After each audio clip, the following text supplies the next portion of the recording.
प्रभुं प्राणनाथं विभुं विश्वनाथं जगन्नाथनाथं सदानन्दभाजं भवद्भव्यभूतेश्वरं भूतनाथं शिवं शङ्करं शम्भुमीशानमीडे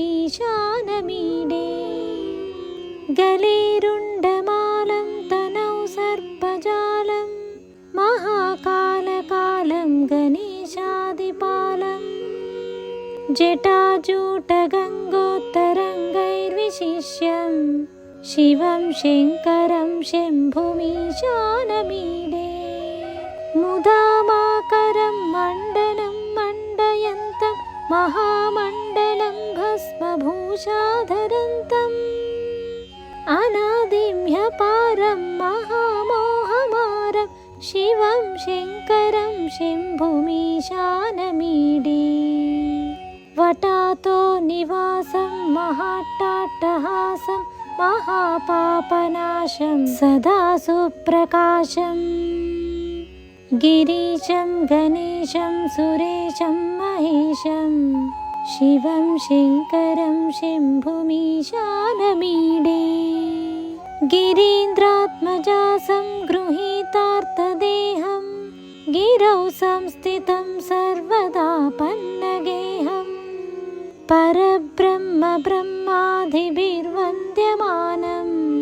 शिवं शङ्करं शम्भुमीशानमीडे कपालं त्रिशूलं कराभ्यां ददानं पदाम्बोजनं रायकामं ददानं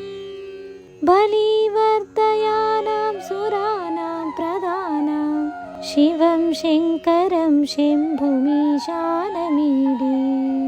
शरच्चन्द्रगात्रं घनानन्दपात्रं त्रिनेत्रं पवित्रं धनेशस्य मित्रम्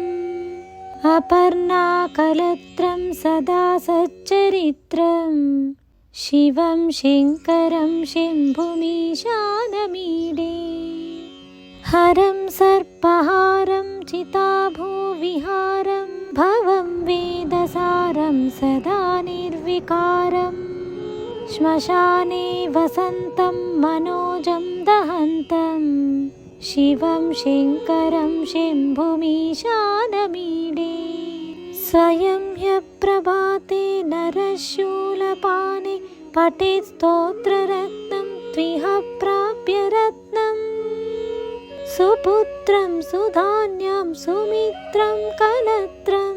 विचित्रैः समाराध्य मोक्षं प्रयाति।